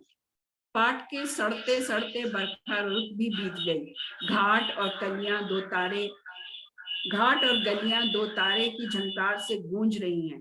सारे में धान के सरसब्ज पौधे लहलाते हैं। चौपाल में मुर्शिदी गान की महफिलें जमी। शेख मदन बाउल और दुर्गाई फकीर और पगला कनाई गांव के नट मंदिर से खोल और कढ़ाल की आवाज बुलंद है, राधा कृष्णा राधा कृष्णा राधा कृष्णा राधा कृष्णा। चंडीदास की राधा, राम प्रसाद की काली, दुर्गाई फकीर का अल्लाह अल्लाह रे अल्लाह रे अल्लाह। बादल बूढ़े हो गए, बाउल भी बूढ़े हो गए। रात ने चांद नेक शगुन के घड़े की तरह आसमान के आंगन में रख दिया। बगलों की परवाज झीलों में उसी तरह मुनक्किस है जैसे अनगिनत सफेद कमल खिल जाएं। अमीरों के यहाँ बेतहाशा खाने वाले ब्राह्मणों की अब गर्मी महसूस हो रही है। गांव के कवि ने कहा, अषाढ़ तेज धूप पानियों पे फैली, सिंदूर ऐसे सुर्ख सूरज की गर्मी ने नाजुक बदन बगलों को दुखी किया। नरसलों में चमकने वाले परिंद और पन ककड़ियां उदास हुई। ईख पक गई। अब हैबतनाक दरिया अपनी पुरानी रफ्तार पर वापस आ रहे हैं। सैलाब उतर गया। तरफ सतह आप से नमूदार हुए। टीलों पर बने झोपड़े नन्हे नन्हे उनने जमरुदी जजीरों की तरह पानी में खड़े हैं। हर तरफ डोंगियां चल रही हैं। रेत की लहरों पर राजहंस के पंजों के निशान पड़ रहे हैं। जंजीर भीगी धरती पर नई जरखेज भीगी धरती पर नई फसलें बोई जाती हैं। झोपड़ों की मरम्मत की जा रही है। दुर्गा पूजा के लिए मंडप और बाजार सज गए। सारा देश संगीत से गूंज रहा है कि दुर्गा मैके आने वाली है। ब्याही बेटी के स्वागत के लिए घर घर तैयारी की गई है। हर हिंदू गृहस्थन दुर्गा की माँ और हर गृहस्थ गिरिराज है। गीतों में दुर्गा की माँ ने कहा, ओ माँ को मैके कब बुलाओगे गिरिराज। जाड़े निकले, बरसात बीती, खिजा आ गई, मगर गोरी अब तक नहीं आई। उसे तुमने कैसे खपती सन्यासी के पल्ले बांध दिया। उसका तो रंग भी काला पड़ गया होगा। जब कहती हूँ गोरी को कैलाश से ले आओ, तुम टाल जाते हो गिरिराज। मैं उसे लेने कैसे जाऊं। मैं तो लोक लाश से मरी जा रही हूँ। ऐसे बेतुका भिखारी दामाद, ऐसा बेतुका भिखारी दामाद। शंकर ने बड़ी मुश्किल से 4 दिन के लिए गौरी को मैके भेजा। हरसू त्योहार की धूम मची है। विजय गाते हुए देवी को घरों से विदा किया गया। देवी सजे हुए बजरों में दरियाओं पे पहुंचे पानी में डुबो दी गई। कार्तिक में रात को आसमान के शफाफ झील पर चांद का खिजा आलूदा कमल तैरता तैरता फिर रहा है। कच्ची सड़क पर गन्ने के छिलके बिखरे पड़े हैं। हवा में जाफरानी गर्द उड़ती है। जौ की बालियों पर तोते बैठे हैं। तेज चांदनी में मछेरों ने अपने जाल दरियाओं पर फैला दिए। उनकी बांसुरियों के सुरों ने प्रदेश जाने वाले मुसाफिरों को मुस्तरिब किया। फिजा में आसमान का दरिया बह रहा है। उड़ते बगले और सफेद बादल उसके रेतीले साहिल हैं और सितारे उसके नीलोफर। नदी किनारे ठंडी कीचड़ में चरवाहा सोता है। गांव के कवि ने कहा, ओ घबरा महीने में धान तैयार हो गया। मंडियों में क़यामत की चहल पहल है। गाने के मुकाबले किए जा रहे हैं। घर घर नए चावल की खीर पक रही है। चावल चावल चावल। सुनहरा बंगाल साल में 3 बार चावल उगाता है और भूखा रहता है। गुलाबी जाड़ों में सिपारी के सिंदूर दरख्त गुलाबी सुपारियों से लद गए। पौष की चांदनी रातों में मछेरों के जाल रुपहली मछलियों से भरे। कटी हुई फसलों की रखवाली के लिए मचान बनाए गए। अलाव के गर्द गाजी गान की मजलिस जमी। झोपड़ों में पराली बिछाए जाने लगी। रात को गीदड़ जंगलों से बाहर निकल आए। सरसों फूली दरियाओं पर कुश्ती रानी के मुकाबले शुरू हुए। सारी गान के जोशीले सुर आदि रास्तों पर फैल गए। माँ की तवील रातों में बंदर सर्दी से कांप रहे हैं। कुत्ता चूल्हे के पास बैठा है। लड़कियां चिराग की रोशनी में सोजनियां काढ़ने में मसरूफ हैं। परदेसी मुसाफिर गांव वालों से पराल और भूसा मांग रहे हैं। गरीब बुढ़िया आग तापती अपनी कुटी से बाहर नहीं निकलती। धान के गट्ठों के पास उपले जल रहे हैं। आपस में झगड़ते मुसाफिर चौपाल के अलाव के पास उकड़ू बैठे हैं। अमावस के सर्द और तारीख अंधेरे में चुड़ैलों और जादूगर्दियों ने अपने अपने चूल्हे जला लिए। सुबह का धुंधलका सारे गांव पर छा जाता है। दूर पर सुर्ख फूल पहने घूंघट काढ़े ऊषा ससुराल जाती नजर आती है। फिर पान की सुर्खी की तरह लाल जनेफ पहने, तिलक लगाए, कंधे पर लाल अंगोछा डाले, सूर्य ठाकुर बरगद के पीछे से झांकते हैं। लो भाई, वो माली और सुनार और तेली के मछेरों तक पहुंच गए। माली की लड़कियां बाग में पुष्पांजलि के फूल चुनती हैं। तेली की लड़की तालाब पर बर्तन मांजती है। सुबह तड़के सूर्य ठाकुर की किरणें बैल के पीठ पर बरसती हैं, जो सरसब चौराहे पर सरसों के फूलों से लदा आराम से लेटा है और कोहरा उसकी पलकों पर जम गया है। गडरियां और पेबंद भरी रजाइयां ओढ़े यात्री गलियों में बैठे राधा कृष्ण के नगमे गा गा कर बस्ती वालों को जगा रहे हैं। कोल्हू चलने लगे। गुड़ की भेलियां बनियों की दुकानों पर आ गई। गांव के कबीर ने कहा, और अब जंगलों में पाश के पत्ते झड़ रहे हैं, वनों में शेर दहाड़ते हैं, शीशर के खुन चांद के नीचे पहाड़ी रास्तों पर और ऑर्किड खिले हैं। सरस्वती पूजा के लिए मूर्तियां खिड़की के धूप में सुखाई जा चुकी। सरसों पक गई।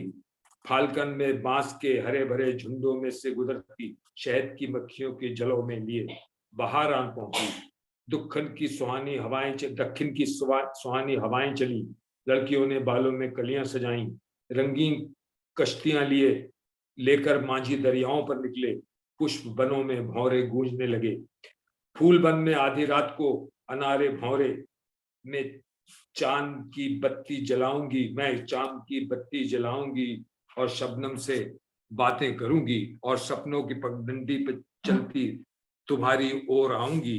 बहुत धीरे से अनारे भौरे, कहीं तुम्हारा गीत खत्म ना हो जाए, मेरी नींद न टूट जाए, फूल और डालियां न जाग उठे रे भौरे। गांव के कवि ने कहा, हरजाई हुआ जंगल जंगल मंडलाती फिर, हरजाई हवा जंगल जंगल मंडलाती फिर रही है। चारों तरफ रंग ही रंग बिखर चुके हैं।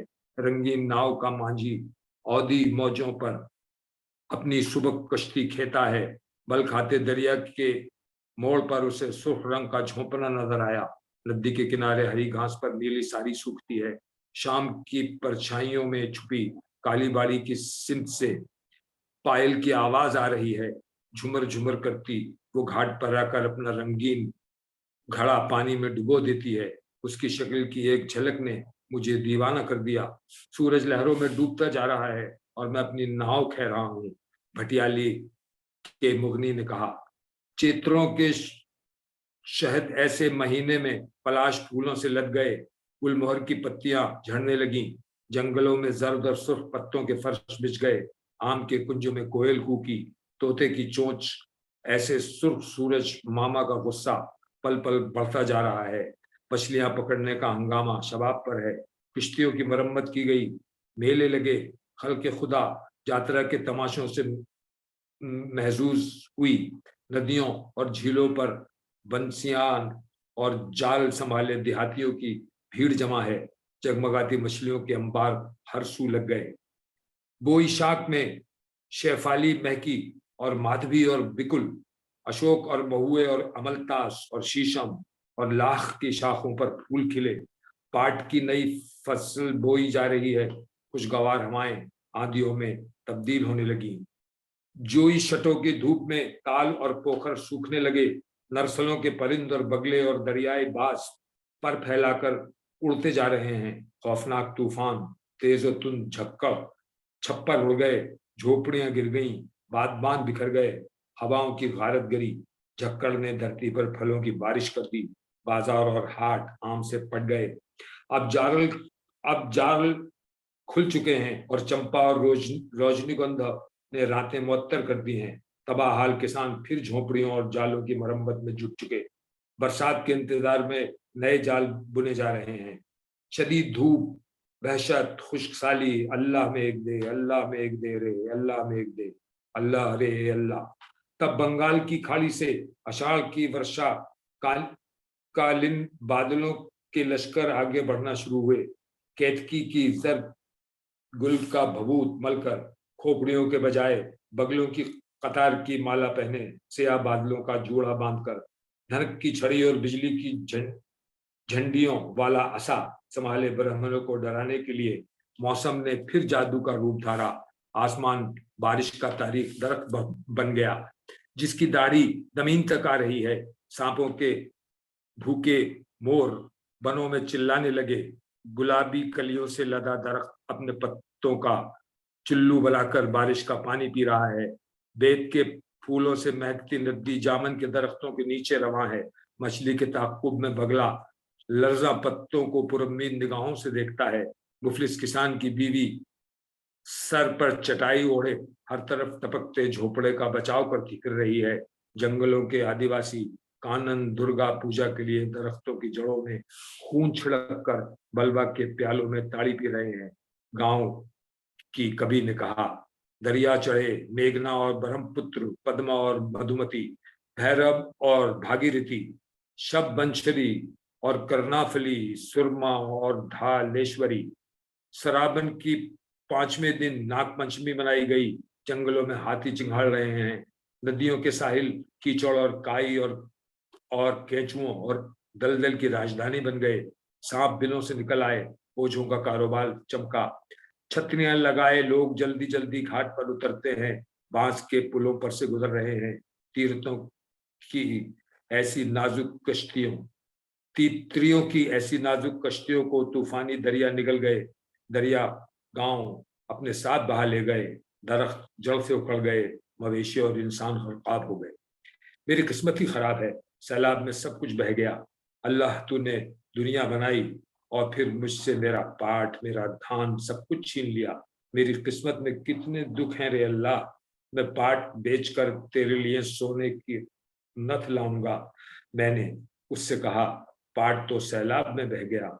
ओ मांझी रे, कितने मनुष्य, कितने ढोर डंगर तूफान की भेंट चढ़े। अल्लाह रे अल्लाह रे अल्लाह रे। गांव के कवि ने कहा। अगस्त आंदोलन और पीपल्स वॉर। आषाढ़ भादर 1348 बमुताबिक ये बंगाली सन 1942 ईस्वी। काल के घाटाटोप अंधियारे में मनाजिर गैर मरई तस्वीर की तरह रोशन रहेंगे, क्योंकि हर मंजर जो मादूम हुआ बाकी है। अब सारे घरों, रोशन कमरों का तसव्वुर करो जो लम्हा गुजरने के बावजूद हर वक्त में शामिल मौजूद हैं। बातें करते हुए लोग, टैब्लो ग्रुप, उनकी आवाजें। चंद्रकुंज अंधेरा पड़ा है। जब वो 3 उसके फाटक में दाखिल हुए, वो बरामदे में आकर बैठक खाने का दरवाजा खटखटाते हैं। बरामदे के सरों पर चादर में सर मुंह में लपेटे एक दाढ़ी वाला बूढ़ा बेखबर पड़ा सो रहा है।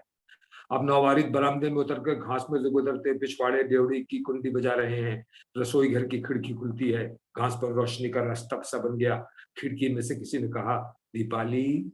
अरे तुम लोग। दीपाली तरह खुशकी से कहती है, मगर फौरन बाहर आकर ड्योढ़ी का दरवाजा खुलती है। वो तीनों उसके साथ पिछले बरामदे में आ जाते हैं।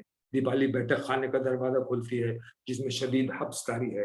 वो तीनों बरामदे में पड़े हुए तख्त पर टिक जाते हैं। महमूदुल हक ताली बजाकर एक मच्छर मारता है। चबूतरे 76 मोए दत्ता ने सिगरेट सुलगाने के बाद माचिस की खाली डिबिया निशाना बनाकर सामने हौज में फेंक दी। रोजी बनर्जी तेरी पर बल डाले आंगन के दरख्तों को देख रही है। तीनों खामोश हैं। दीपाली भी खामोश है। इधर आओ दीपाली, रोजी अचानक जरा दुरुस्ती से कहती है और दीपाली के आगे चलती उसके कमरे में दाखिल होती है। कमरे में मच्छर भिनभिना रहे हैं। दीपाली ने रोशनी जलाई। तुम्हारे बाबा सो रहे हैं? रोजी का सवाल। बाबा और पिशीमा फरीदपुर गए हैं। पिशीमा के देवर की लड़की की शादी है, इसमें बाबा की शिरकत जरूरी थी। रात को अब्दुल कादिर बरामदे में सोते हैं।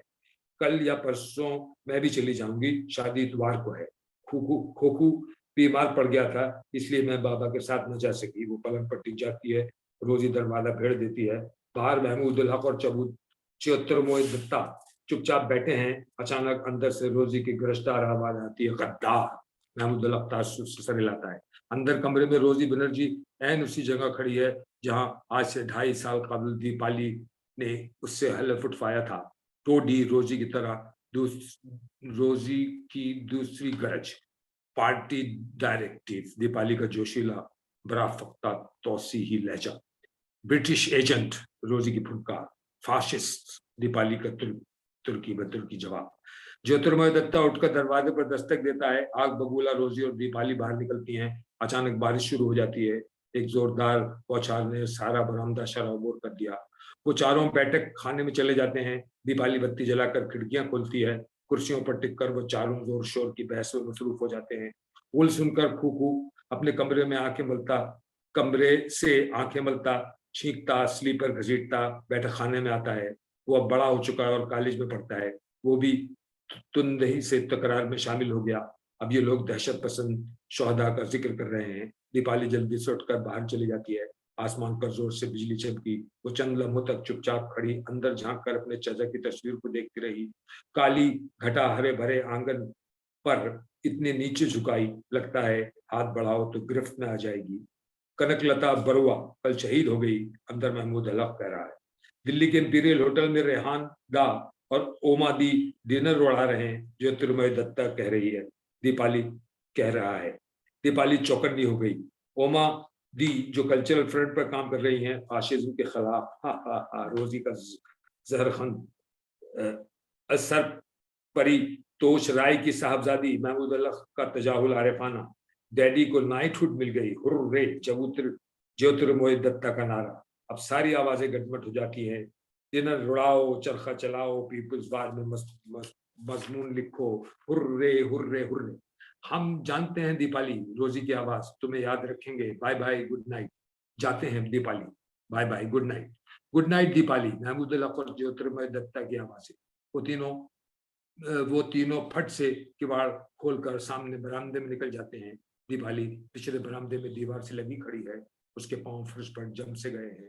वो दिनेश चंद्र सरकार की तस्वीर पर नजर डालकर जल्दी से पलकें छुपा लेती है। रात का अंधेरा और बारिश बाहर इन तीनों को निगल लेती है। खूकू बाहर का दरवाजा बंद करके छींकता हुआ बैठक खाने में वापस जाता है। क्या ये तो आंदोलन में शामिल नहीं हो गया? वो उसे कुछ भी नहीं बताता। अजीब घुन्ना तल्ख सा लड़का बनता जा रहा है। वो खामोशी से अपने कमरे में चला जाता है। बाहर बारिश की फुहार से अब्दुल कादिर का आधा बिस्तर भीग चुका है। वो उसके बावजूद गहरी नींद सो रहा है। जब बारिश का छींटा उसके चेहरे पर पड़ता है तो नींद में बड़बड़ाते हुए वो करवट बदल लेता है। दूर से बम फटने की आवाजें आ रही हैं। ये मंजर भी वक्त में तहलील नहीं होगा। विद्रोही भादों की मूसलाधार झड़ी की वजह से रोजी बनर्जी ने अपनी साइकिल लिली कॉटेज के कोने में मुकफ्फल करके खड़ी कर दी। वो घोड़ा गाड़ी में घर वापस पहुंची है। गाड़ी उसे मिशन कंपाउंड के में उतारकर बरगद तले जा खड़ी हुई। उसके दर दोनों मरगिल्ले घोड़े हिना कर कीचड़ में अपने सुम पटक रहे हैं। रोजी बनर्जी बीए में फर्स्ट डिवीजन लाने के बाद यूनिवर्सिटी में एमए के लिए दाखिल हो चुकी है। रेवरेंड बनर्जी उससे बेहद खुश हैं। तालीम में इस कदर मुनहमिक देखकर उनको यकीन है कि वो अपनी सियासी हिमाकतें तर्क कर चुकी है। वो इस पर सख्त नाजा हैं। मेरी काबिल होनहार बेमिसाल बच्ची। वो उसकी पिछले साल की हिमाकत और बदतमीजी भी माफ कर चुके हैं और सोचते हैं कि एक आला खानदान ईसाई नौजवान की तलाश असर नौ शुरू कर दी जाए। इस मर्तबा वो कतई रोजी की पसंद या नापसंद का ख्याल रखेंगे। वो इस सिलसिले में वो इससे भी कुछ नहीं कहते। यूं भी वो इस कदर मसरूफ है। पोस्ट ग्रेजुएट पढ़ाई की वजह से देर तक इसे यूनिवर्सिटी लाइब्रेरी में रहना पड़ता है। शाम को वो सघन बगीचे जाकर अपना ट्यूशन करती है। उसके शागिर्द यास्मीन हाई स्कूल पास करके एफए के लिए उससे अंग्रेजी पढ़ रही है। इसी तरह रोजी अमूमन सुबह की गई रात पड़े लिली कॉटेज वापस आती है। यूं भी अगर वो देर से घर लौटते तो पादरी बनर्जी पास पुरुष नहीं करते। वो अब बड़ी हो चुकी है और उन पर मुकम्मल एतमाद है। जमाना तेजी से बदल रहा है। जंग ने पुराने माशरे की बहुत सी फसीलें ढाई। जंग दकियानूसी और पाबंद वज़ा ढाके के तक पर असरअंदाज हो चुकी है। पादरी बनर्जी अपने इतवार की आवाजों में कई बार इस अखलाकी कजरवी की तरफ बड़े दुख से इशारा कर चुके हैं, जो कलकत्ते जैसे गुनाहगार शहर की मानिंद शायद यहाँ भी आम हो जाए। ठेकेदारों और ताजरों का नौ दौलता तबका तेजी से उभर रहा है। लड़ाई से इस वक्त बंगाल के ऐन पड़ोस में लड़ी जा रही है। कलकत्ते पर हल्की सी बमबारी हो चुकी है। जापान ने मशरिक में ब्रिटिश एम्पायर की बुनियादें हिला दी। 5 फरवरी को सुकूत सिंगापुर के बाद रेवरेंड बनर्जी ने गिरजा में रहम की दुआ के लिए स्पेशल सर्विस मुनक्किद की। क्वायर ने रॉक ऑफ एजेस ऐसे जज्बे से गाया कि बड़े बड़े शकील खल्क और बरसतों की पादरी बनर्जी के गले में एंटी ब्रिटिश भेड़ों की कमी नहीं, आंखों में आंसू आ गए। और O God, our help in ages past, our hope in years to come, our shelter in the stormy blast and our eternal home. Rosie बचपन से क्वायर में गाती आई है, मगर उस रोज गायब थी। खैर, 1,000 years in that sight and are like an evening gone, short as the watch of night before the morning sun. लेकिन मार्च में जापानी बौने सारे बर्मा पर काबिज हो गए। रंगून से भागकर पैदल बंगाल तक पहुंचने वाले पनाहगुजियों की हालत सुनकर पादरी बनर्जी का दिल लरस गया। ढाके आने वाले एंग्लो बर्मन हिंदुस्तानी और बर्मी ईसाई काफिलों के लिए मिशन कंपाउंड में खेमे लगाए गए। पादरी बनर्जी दिन रात मरीजों और जख्मियों की तीमारदारी और दिलजोई में जुटे रहे। अब बंगाल की छावनियों में बरतानवी और अमेरिकन फौजियों की रेलपेल है, जो बर्मा के जंगलों में पहुंचते ही मौत के घाट उतर रहे हैं। मौत और तबाहकारी का बाजार सारी दुनिया में गर्म है। रेवरेंड बनर्जी के सिवा चंद अमेरिकन मिशनरियों के अमेरिकनों से अब तक साबका नहीं पड़ा था, मगर पिछले दिनों उन्होंने इस अजनबी बेतुकी अनोखी इमेच्योर कौम के आम अफराद की पहली बार मुलाकात करीब से देखा, जब अमेरिकन अफसरों की टोलियां जीप गाड़ियों में लदकर मिशन कंपाउंड आने लगी। उन्होंने बेशकीमत तहत ईसाई गुरबा में बांटे और पादरी बनर्जी से बड़ी बेतकल्लुफी और भाईचारे से बातें की। इस भाईचारे के साथ अंग्रेज उनके साथ कभी पेश नहीं आए। मलाया में बरतानवी शिकस्त के बाद बंगाल के फौजी अस्पताल जख्मियों से भर चुके हैं। एक दिन पादरी बनर्जी ने स्टेटसमैन में पढ़ा कि बहुत से हिंदुस्तानी फौजियों को मलाया में जापानियों ने जंगी कैदी बना लिया है। सुभाष बाबू के मुताल्लिक भी आए दिन खबरें छपा करती हैं, लेकिन पादरी बनर्जी ने किसी अखबार में ये नहीं पढ़ा कि बंगाल के इनकलाबी पुराने पापियों और अंधेरी रातों में नई साजिशें कर रहे हैं। रोजी पिछले चंद रोज से रात को काफी देर में घर आती है, क्योंकि लाइब्रेरी मिशन कंपाउंड से बहुत दूर फासले पर है। घोड़ागाड़ी से उतरकर रोजी सीधे अपने कमरे में चली गई। रात के 9:30 बज चुके थे, लेकिन रेवरेंड और मिसेस बनर्जी हस्बे मामूल खाने की मेज पर सब्र के साथ उसके मुंतजिर थे। आज उसने बहुत ही ज्यादा देर लगा दी। अपने कमरे में जाकर पानी से भीगी सारी तब्दील करने के बाद वो जल्दी से आकर मेज पर बैठ गई। मिसेस बनर्जी ने फौरन किचन से गर्मा गर्म लोचियां ले आई। रेवरेंड ने माथे पर उंगली रखकर ग्रेस की दुआ के लिए सर झुकाया। उनकी बीवी ने भी सर झुका दिया, रोजी ने भी, मगर कनखियों से अपने रिस्ट वॉच देखती रही। अरे हमारी आसमानी बाप, अरे ए हमारे आसमानी बाप, तो तू जिसने अपनी फजलो करम से ये निमतें हमारे सामने रखी, तेरी रहमत हमेशा इसी तरह इस मेज पर और इस घर पर बरसती रहे, आमीन। पादरी बनर्जी ने ग्रेस पढ़कर सर उठाया। एस्टर बनर्जी ने लोचियां पेश की। रेवरेंड ने लुकमा बनाते हुए रोजी को देखा, जो खाना शुरू करने के बजाय जरा बेचैनी के साथ चमचे से खेल रही थी। खाना खाओ बेटी। जी हाँ पापा। उसने जल्दी जल्दी खाना शुरू किया और 5-6 वाले निकलने के बाद कुर्सी सोचने लगी तो पादरी बनर्जी ने उसे टोका, क्या बात है, भूख बिल्कुल नहीं है पापा, यूनिवर्सिटी कैंटीन में बहुत से समोसे खा लिए। सारे मुल्क में इन बदमाशों ने आग लगा रखी है। ऐसे पुराशोर जमाने में तुम इतनी रात को घर लौटती हो, जोसेफी को ले जाया करो। नहीं पापा, गुरुदेव का इंतकाल हो गया है ना बेचारे का, तो यूनिवर्सिटी में हम लोग उनकी याद में एक बड़ा जबरदस्त प्रोग्राम करने वाले हैं। इस सिलसिले में मीटिंग थी। मीटिंग के बाद आप जानिए हस्बे मामूल अड्डा शुरू हो गया। आजकल अड्डे का जमाना नहीं है, हर तरफ गोलियां बरस रही हैं, एहतियात रखो। बहुत अच्छा पापा। वो कुर्सी से उठकर दरवाजे की तरफ बढ़ी। अचानक रेवरेंड बनर्जी को ख्याल आया, यूनिवर्सिटी तो उसके बदबख्त बगावत की वजह से बंद हो चुकी है, फिर मुझे दकियानूसी अहमद बुड्ढा समझकर बेवकूफ तो नहीं बना रही। रोजी इधर आओ, उन्होंने कड़क कर कहा। वो ठिठक गई। बैठ जाओ, उन्होंने हुक्म दिया। वो इत्मीनान से वापस आकर कुर्सी पर बैठ गई। तुम फिर उन गद्दारों से जा मिली हो, उसने नफी में सिर हिला दिया। रोजी, रेवरेंड बनर्जी ने अपने दोनों हाथ मेज पर रखकर टूटी हुई आवाज में एक बार फिर गाना शुरू किया। जिस सरकार ने हमें जंगली से इंसान बनाया, बुत परस्ती के जहन्नुमी रास्ते से निकालकर। ओह नो पापा, नॉट अगेन। रोजी ने यह लफ्ज झुंझलाकर मेज पर मुक्का मारा। पानी का गिलास छलक गया। ईस्टर बनर्जी ने झाड़न उठाकर फुट्टी से मेज साफ करते हुए उसे डांटा। रोजी, सॉरी मामा। फिर वो अपने पापा की तरफ मुड़ी।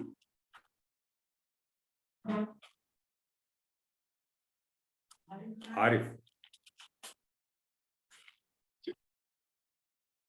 आरिफ, आरिफ नकवी साहब आप शुरू करें। हेलो,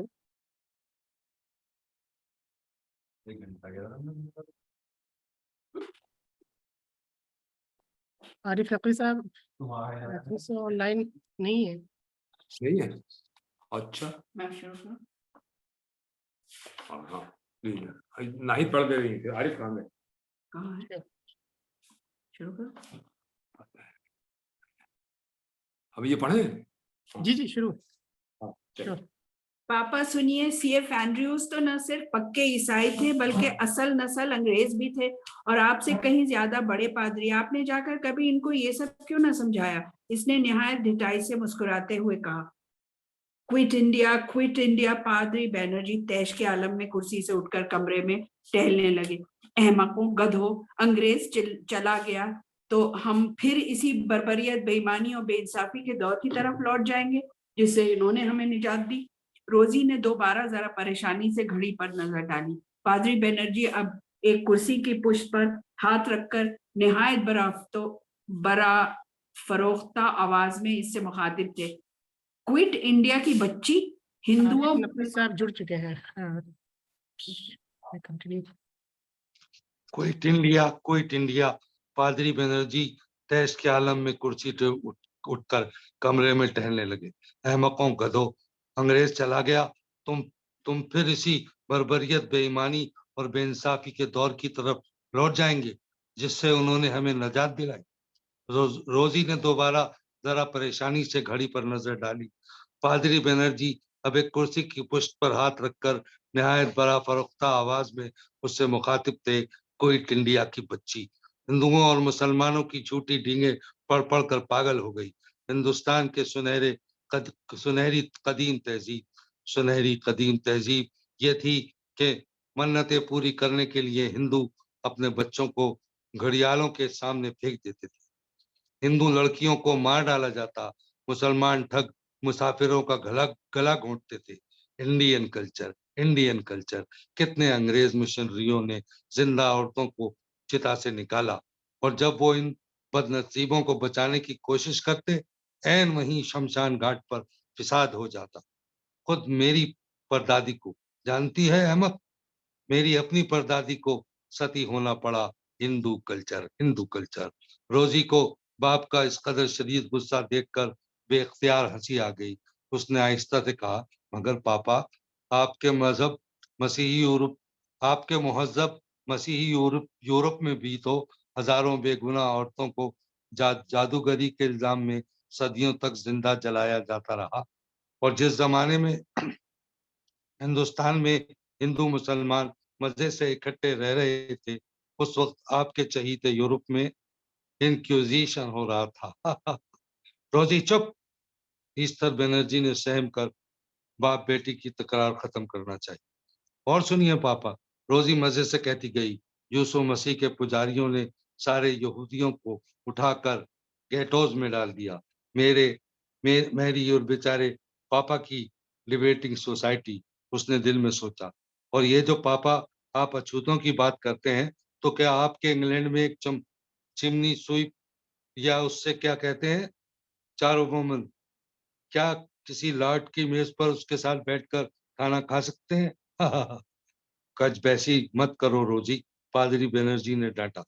रोजी को एक और नुक्ता याद आया, वो इस बहसा बहसी में आधा घंटा बर्बाद हो जाएगा।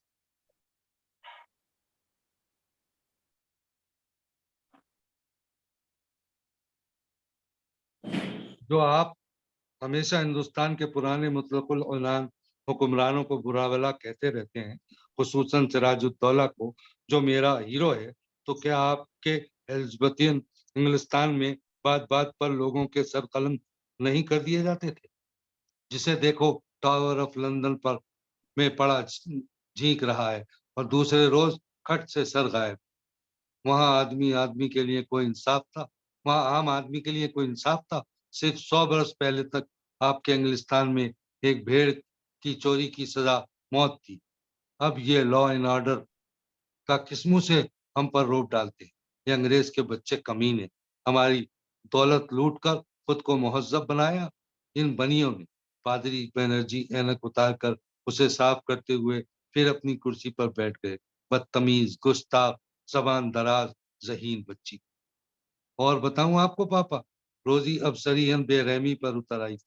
आपके वो जो एक कट्टर रोमन कैथोलिक दोस्त हैं, डॉक्टर फ्रांसिस बासु, जब उनकी बड़ी लड़की ने एक मुसलमान से शादी की जो बेचारे एक आला खानदान बंगाली है, तो उन्होंने फौरन बेटी को आग कर दिया। और आप भी किस कदर खफा हुए थे। ओफो। और अभी पिछले दिनों एक छोटी लड़की ने एक मामूली अमेरिकन फौजी सिपाही से ब्याह रचाया तो अंकल बासु फखर से फूले नहीं समाये। हालांकि हालांकि वो रोमन कैथोलिक तो क्या, ईसाई ही नहीं सिरे से यहूदी है।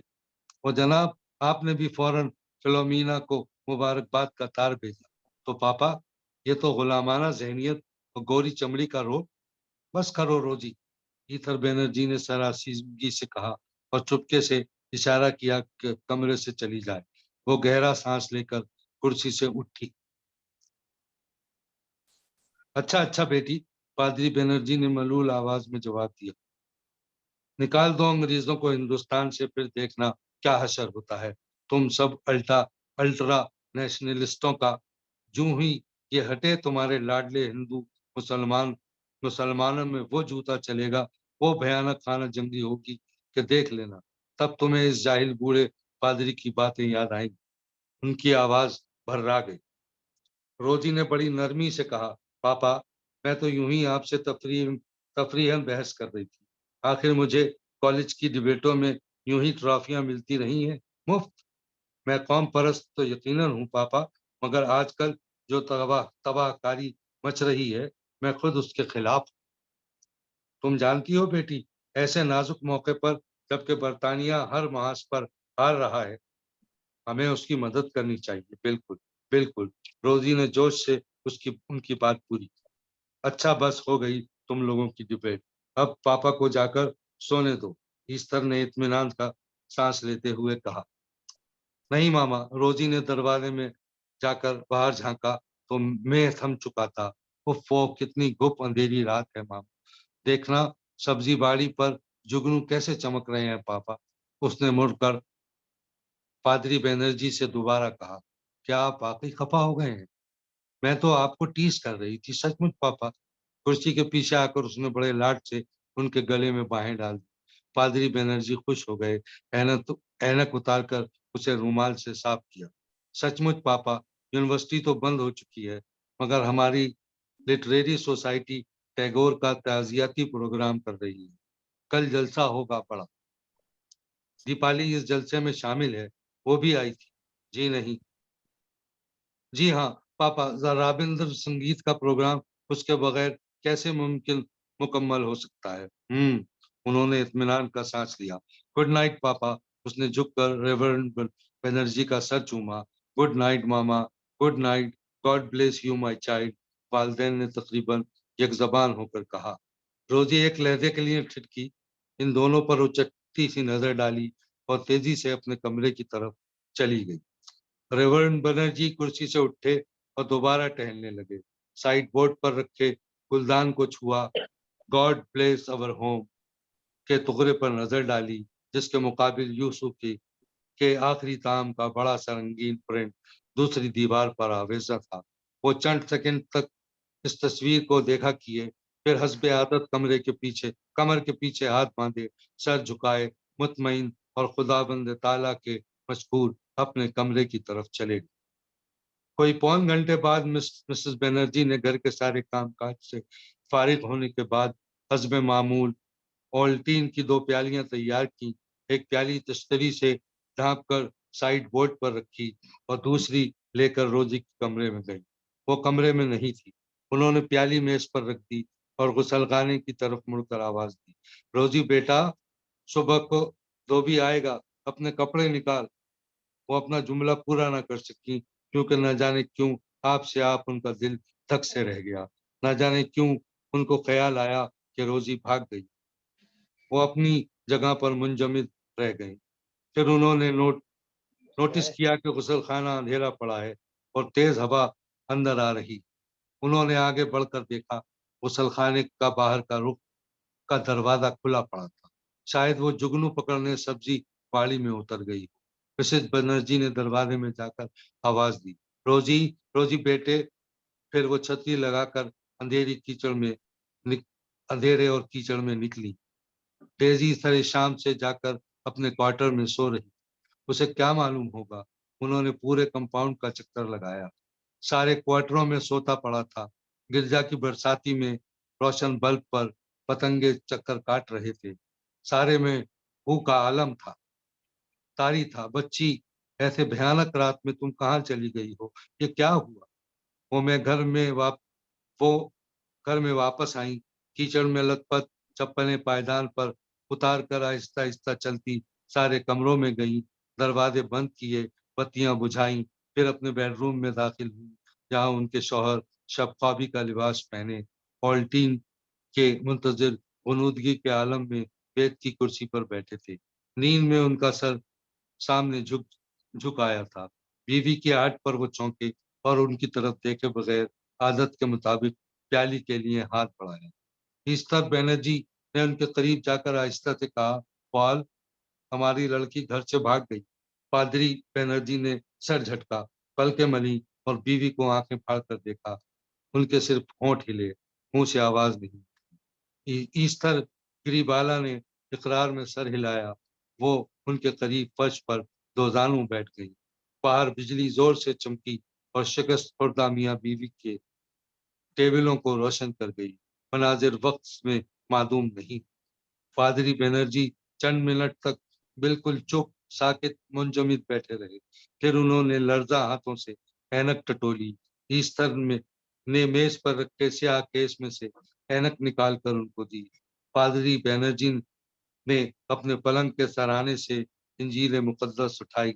ईस्टर उनके नजदीक दूसरी कुर्सी पर बैठ गई और आंचल से सर ढांप लिया। Let us pray, father Banerjee ने आहिस्ता से कहा। इस सारी रात पादरी बनर्जी हजरत अय्यूब की गिरफ्तारी का बाप पढ़ते रहे। और देखो कि दुनिया के सारे मुकद्दस सहीफों के ये सारे अब्वाब कितने हजार वर्षों से कितने अनगिनत इंसानों की मुसीबत के वक्त में पढ़े गए हैं, और वो चंद अल्फाज इसी तरह मौजूद हैं। वक्त और अल्फाज इंसान के शिकारी। गंगा और ब्रह्मपुत्र।